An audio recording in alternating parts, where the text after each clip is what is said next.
Halo, halo, apa kabar Anda semua? Semoga selalu dalam keadaan sehat walafiat, tetap semangat. Assalamualaikum warahmatullahi wabarakatuh. Nah, ini di penghujung Ramadan ini bagusnya kita memang melakukan kontemplasi dan saya kira kontemplasinya sudah dimulai oleh Ibu Megawati dengan membuat sebuah tulisan yang banyak sekali jadi perbincangan karena ini ditulis secara personal oleh Ibu Megawati bukan dalam kapasitas sebagai ketua PDIP atau mantan presiden dan nulisnya ini berkaitan dengan sikap kenegarawanan para hakim MK.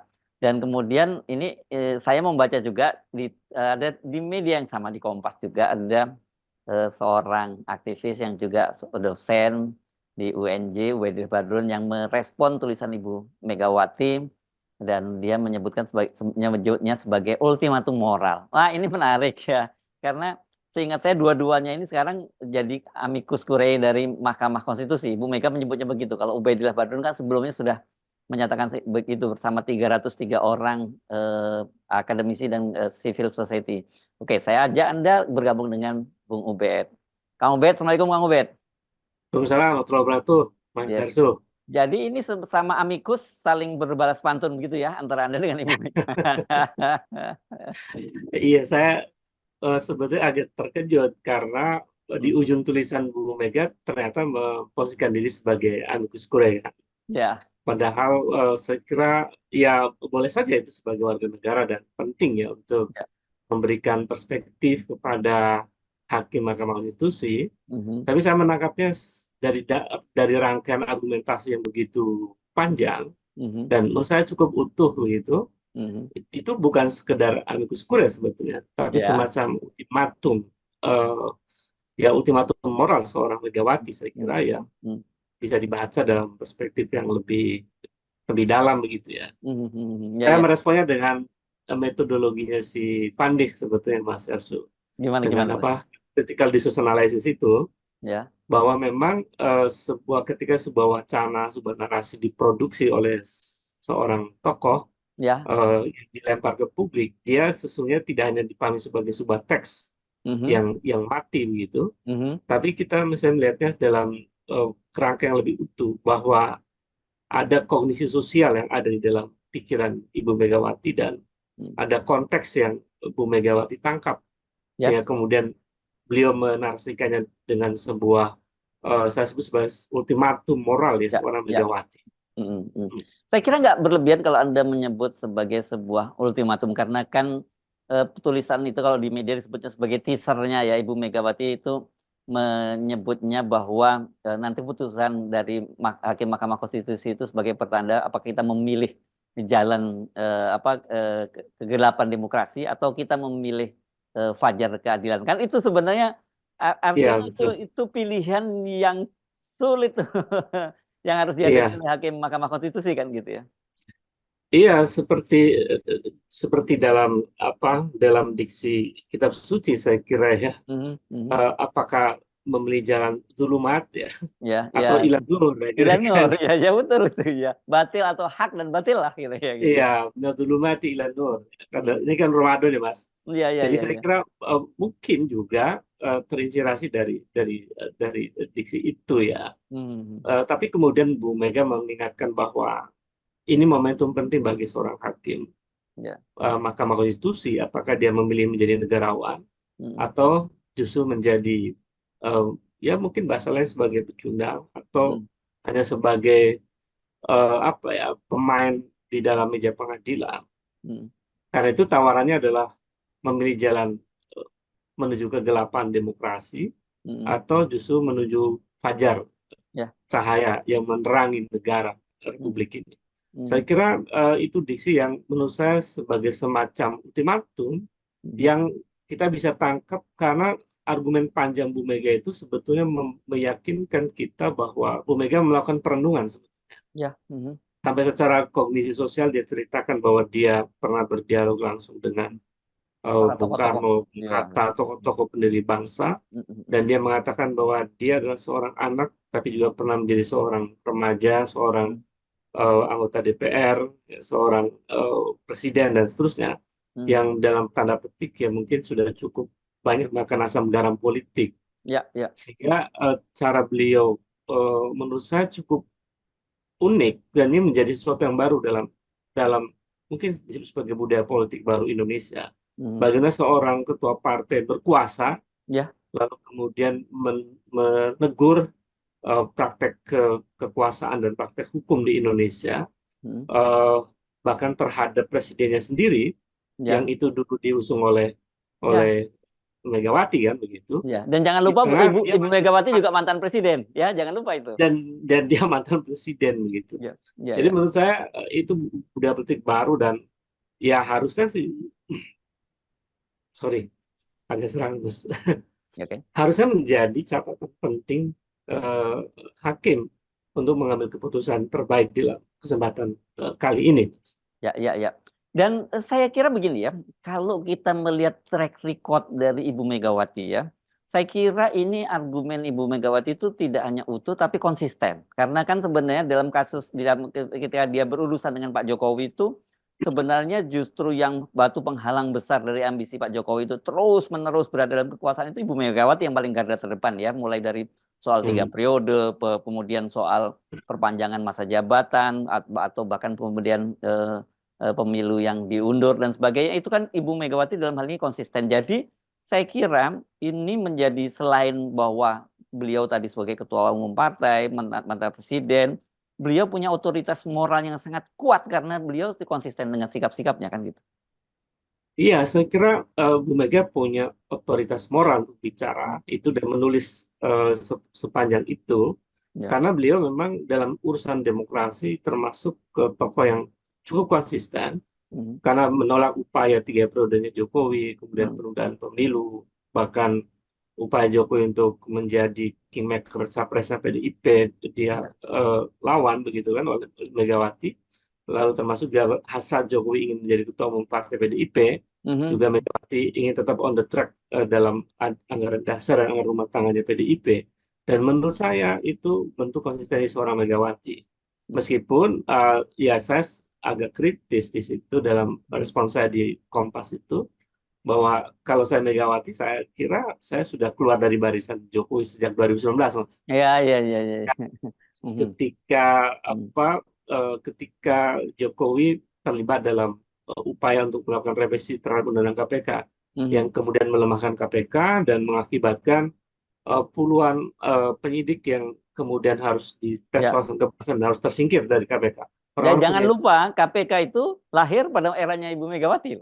Betul, itu yang membuat kemudian Megawati sebetulnya sejak itu mulai merenung nampaknya, tapi Hmm. belum bersikap tegas pada Mhm. 2019 itu. Hmm. Mungkin masih berpikir kira-kira Jokowi akan berubah gitu, Mhm. tapi ternyata 1-2 tahun kemudian tidak berubah. Makanya kemudian Megawati makin marah ketika Jokowi ingin melalui orang-orang dekatnya, ingin 3 periode. Ya. Dan suara Megawati sangat lantang pada waktu itu dalam peringatan 50 tahun PDIP. Mhm. Jadi saya kira apa yang dilakukan oleh Megawati adalah satu upaya yang sangat serius menurut saya sebagai seorang mantan presiden, melihat kondisi bangsa yang menurut saya memang rusak ya. Dan Mhm. Megawati menarasikan dengan data-data atau merujuk beberapa data tentang indeks demokrasi yang menurun, Mhm. yang baik dia kutip dari Freedom House maupun dari The Economist ya. Ya. Dan itu kan argumen yang tidak bisa dibantah oleh siapapun bahwa memang demokrasi kita memburuk. Mhm. Di saat yang sama, tidak hanya demokrasi, tapi juga hak asasi manusia kita juga memburuk. Nah, posisi persoalan sengketa pemilu di MK tahun ini, itu menjadi sangat menentukan, Mas. Ya. Jadi, kalau kemudian MK mengambil keputusan memilih jalan gelap demokrasi, ini menurut saya menangkapnya Megawati mungkin akan menabuh genderang, bahasanya bukan genderang perang ya, semacamnya genderang untuk memberikan satu satu warning keras pada kekuasaan, Perlawanan lah ya gitu ya. genderang perlawanan ya mungkin. Hmm. Hmm. Karena ya beliau di akhir tulisannya ya sampai berharap betul bahwa MK mengambil keputusan terbaik dalam sengketa Pilpres kali ini. Dan Tapi nampaknya juga di hmm. tulisan itu detail soal ini ya, TSM. Ya, ya, Jadi ya. dia menyebutkan tentang TSM dan melibatkan aparat bahkan lebih parah dari Orde Baru dan seterusnya. Ya. Jadi ya kegelisahan dan kekecewaan yang memuncak dari seorang Megawati saya kira. Ya, dan yang menarik kan sebenarnya Ibu Megawati dalam hal ini sebenarnya pihak yang bersengketa yang jadi pemohon kan dalam hal ini karena calon Ya, presidennya yang diusung oleh PDIP Ganjar dan Mahfud gitu kan mengajukan sebagai permohonan dalam gugatan di Mahkamah Konstitusi begitu. Tetapi yang kemudian cukup menarik pilihan bahwa Ibu Megawati itu menulis bukan atas nama sebagai ketua umum partai tapi sebagai warga negara biasa dan kemudian pada akhir tulisannya menyebut itu sebagai bentuk di bahwa dia adalah sebagai seorang amikus juga. Ini menurut saya ada kenapa Ibu Megawati melakukan pilihan semacam itu? nampaknya Megawati sedang berupaya untuk menarik jarak dari apa eh, konflik of interest di dalam proses eh, sengketa di Mahkamah Konstitusi.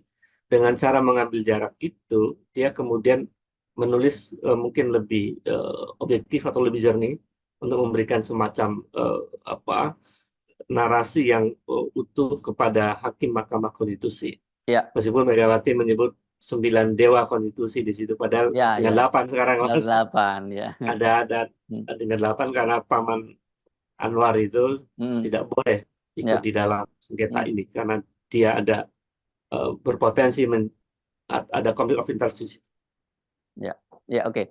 Nah, sekarang oke, saya kira itu cara kita Oh ya, membaca tadi ya. sebagai warga negara sebenarnya Megawati Hmm. saya kira paham betul bahwa dia adalah subjek Ya. subjek hukum di dalam apa proses relasi kuasa dengan Hmm. apa kuasa negara dengan warga negara.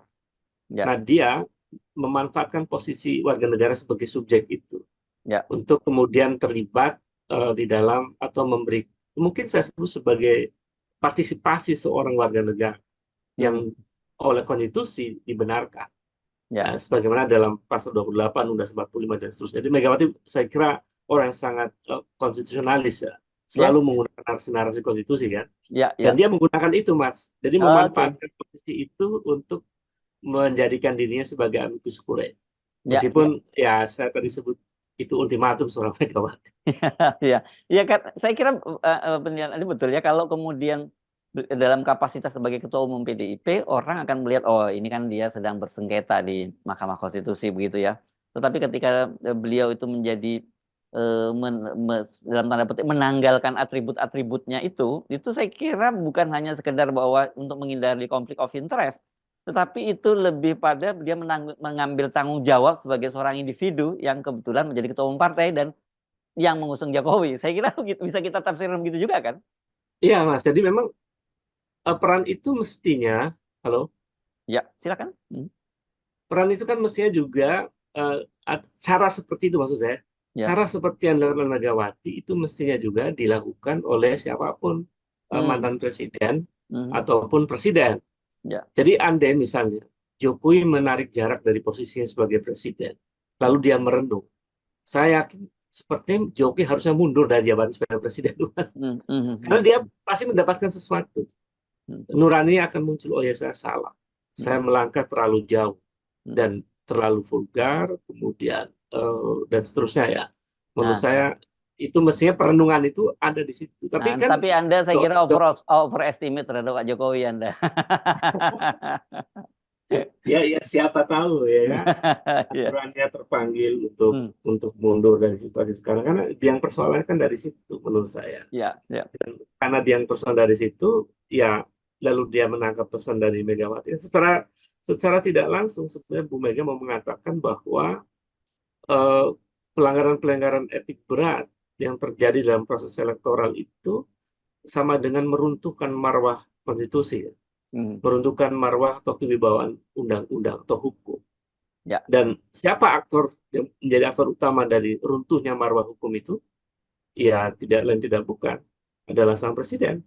Ya. Saya kira itu juga secara terang benderang ditulis oleh Megawati Ya. bahwa presiden mesti memiliki tanggung jawab etik dan moral yang sangat tinggi karena dia adalah representasi dari warga negara dan bukan hanya sebagai warga negara, tapi representasi sebagai manusia Indonesia Ya. yang mestinya dia menempatkan dirinya sebagai warga negara yang mengemban amanah besar dan karenanya dia harus punya standar etik yang tinggi.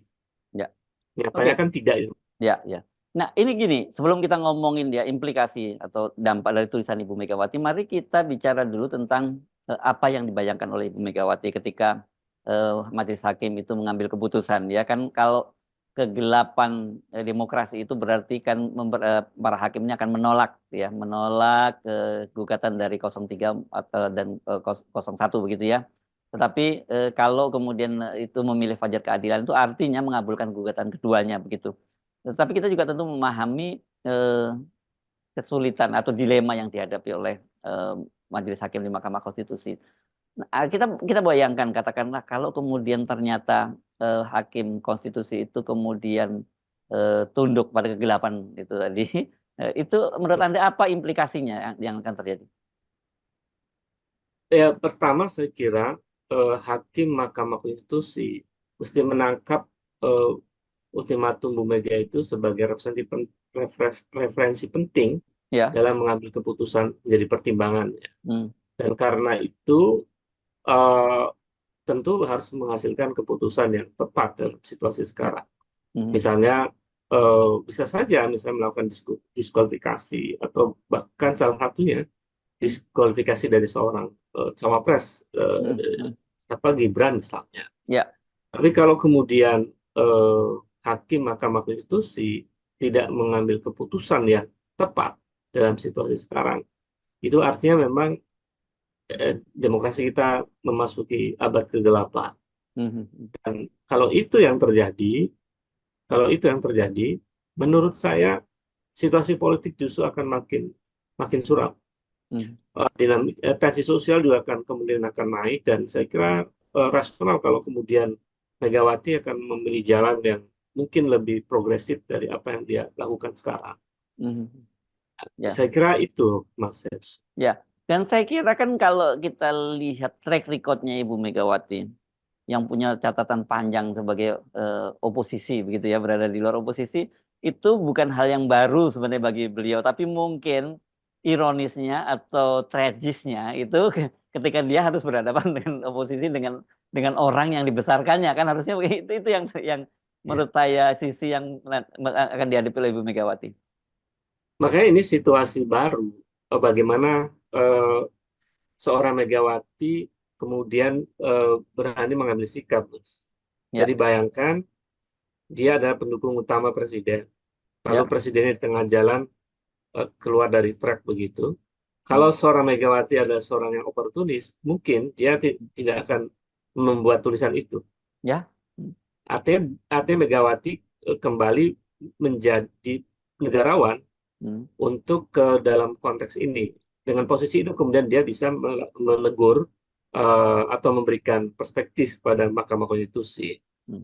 Nah, kalau kemudian eh, putusan Mahkamah Konstitusi itu justru memilih jalan gelap demokrasi, saya melihatnya tidak hanya bencana atau jalan gelap demokrasi Indonesia, tapi juga ini mempengaruhi eh, dalam jangka panjang Indonesia dalam peta global politik, dan posisi demokrasi kita di mata dunia juga akan makin makin memburuk.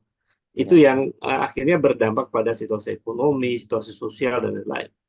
Nah, Hmm. ini yang sebetulnya juga saya menangkap dikhawatirkan oleh seorang Megawati, Hmm. bahwa eh, yang saya tangkap bahwa dia dengan narasi itu dia mau mengatakan bahwa saya ini betul-betul mencintai Republik, kira-kira begitu. Hmm. Maka dia mengambil risiko untuk terang-terangan menulis Ya. dengan narasi yang sangat gamblang menurut saya. Hmm. Itu yang mestinya kita kita tangkap sebagai satu pesan penting ya, Mas Hersu ya. Ya, oke. Nah, sekarang kita bicara soal implikasi tulisannya, ya. Karena tentu Hmm. saja ucapan seorang Hepsu Benom atau katakan tulisan seorang Ubaidillah Badrun yang aktivis itu tentu beda ya implikasinya dengan tulisan seorang Ibu Megawati yang meskipun sekali lagi mengatasnamakan pribadi, tapi orang tidak bisa melepaskan dengan posisinya sebagai ketua umum dan juga sebagai seorang ketua umum partai, maksud saya partai terbesar di Indonesia dan juga seorang mantan presiden kan, Kang Ubed. Jadi Ya. saya kira Anda mungkin dalam 1 2 hari ini gitu setelah tulisan itu Anda banyak berbincang dengan banyak tokoh juga, dan apa sebenarnya yang kemudian Anda tangkap dari implikasi tulisan ini, dampaknya terhadap keputusan Mahkamah Konstitusi nanti? Ya, saya coba diskusi dengan beberapa profesor dan Hmm. beberapa mungkin politisi senior juga. Ya. Mereka menelpon dan komunikasi bahwa ternyata eh, itu ditangkap oleh kader Hmm. PDIP Hmm. sebagai sebuah komando etik. Hmm. Hmm. Hmm.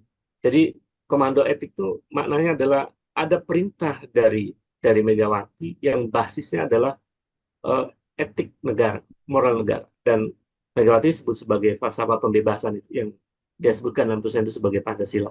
Hmm. Jadi ini lebih dahsyat sebetulnya karena membatin. Jadi komando etik itu lebih membekas pada hati para kader. Hmm. Nah, kalau kalau itu sampai pada kader level bawah, itu akan menjadi satu satu keyakinan kolektif dari kader PDIP tentang apa yang sesungguhnya terjadi di negara saat ini. Dan dengan cara itu kemudian mereka akan mengambil sikap dalam bulan-bulan ke depan.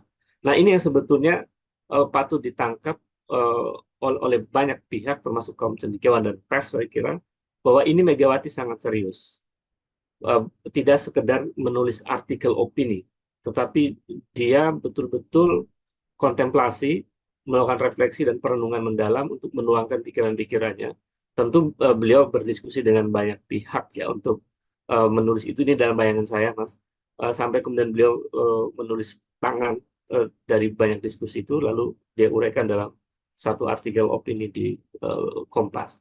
Jadi komando etik ini implikasinya besar pada kader PDIP untuk semacam, kalau istilah PDIP kan siaga, karena pola pola organisasi PDIP itu atau PDI Perjuangan itu polanya kan, saya sih melihatnya perpaduan antara partai modern dan partai mungkin saya sebut sebagai partai yang agak patriarki gitu ya. Ya, Pak. Ya, ya, ya. Eh, jadi perpaduan itu tuh menarik menurut saya dalam kultur Indonesia. Di satu sisi dia masih merawat pola relasi Patron dan apa klien gitu ya. ya dengan seorang ketua umum, Hmm. sehingga sifatnya komando begitu. Tapi di sisi lain juga PDIP menampilkan organisasi yang modern. Nah, ini agak unik menurut saya, dan kalau ini dipadu dalam kerangka komando etik, kadernya memahami pikiran etiknya Megawati, lalu organisasi bekerja, ini yang sebetulnya memungkinkan PDIP memilih jalan jalan oposisi yang mungkin lebih dahsyat dari ketika oposisi zamannya SBY begitu. Ya, ya, Nah, ya. saya kira itu, Mas. Ya, ya. Jadi ini bisa kalau dalam politik bisa kita sebut sebagai menjadi game changer gitu ya apa yang dilakukan oleh Ibu Ya, Megawati. Ya, ya, betul. Karena itu kan memberi peluang bagi banyak kader, termasuk juga bagi kelompok-kelompok oposisi yang lain untuk ya, menangkap ya, pesannya Megawati. ya. Dan Jadi itu akan snowball dampak snowball efeknya besar sekali ini ya nanti. besar. Karena perbincangan tulisan Megawati itu saya cermati makin meluas di banyak kalangan begitu. Hmm, hmm, hmm. Jangan-jangan Lebaran ini banyak ngomong tulisan Megawati ya. Ya. Saya kira itu, Mas. Hmm, Dan itu pesan pesan Lebarannya Megawati juga ya, sebetulnya, ya, bahwa perbincangan di Lebaran mesti juga memberi ruang pada perbincangan etik. ya. Dan Megawati tidak malu-malu merujuk pada narasinya eh, rohaniawan dan Eh, filsuf ya, ya, ya. Profesor Magdi Suseno kan, Hmm, hmm, hmm, yang ya. tentu saja juga saya melihat nih memang ada semacam kecerdasan linguistik ya Hmm, dari hmm, tulisan Megawati. Jadi hmm. menggunakan diksi-diksi filosofis, kemudian menggunakan diksi Islam, saya ada qanaah gitu, Ya, ya, ya. ada juga bahasa Rusia gitu. Hmm, Jadi kata-kata qanaah itu muncul di tulisan Megawati untuk mengingatkan hmm, bahwa hakim mestinya memposisikan diri sebagai negarawan, hakim MK, dan hmm. dia mesti merasa cukup. Jadi Ya, ya. cukup dengan segala fasilitas negara yang luar biasa itu untuk bisa bersikap adil. Nah, Hmm. ini kan pesan spiritual sebetulnya yang Ya, betul. disampaikan oleh Megawati Hmm. untuk mengingatkan hakim MK agar qanaah. Ya, ya. Selain eh, Megawati meyakinkan dengan tulisannya bahwa kebenaran tidak akan pernah mati, Ya, ya, kebenaran yang tetap menjadi kebenaran. ya, ya, Dan ya, saya ya. kira itu, Mas. Ini ada kan narasi ini muncul tahun 2019, ini akan lebih dasar Iya. sebetulnya. Yang Ya, saya tadi. sedikit, jadi Iya, saya iya. kira catatan bisa Oke, Megawati. Ibu Megawati menggunakan diksi Konaah ya, tapi sebenarnya yang tadi Ya, itu apa kegelapan demokrasi dan fajar keadilan itu sama seperti yang Anda sebutkan, minaz zulumati ilan nur, gitu ya. Iya, betul, betul. Jadi mau memilih jalan zulumat Ya, atau zulumat, jalan cahaya atau jalan ya, nur, ya, ya. jalan Tapi yang gelap atau jalan cahaya. Saya kira itu sementara pilihan ya yang Pak luar Jokowi biasa. memilih ilan nur minaz zulumat gitu ya. Iya. Ilan nur minal zulumat. Iya, Jadi iya. itu rugi ya dia. Iya, iya. Oke.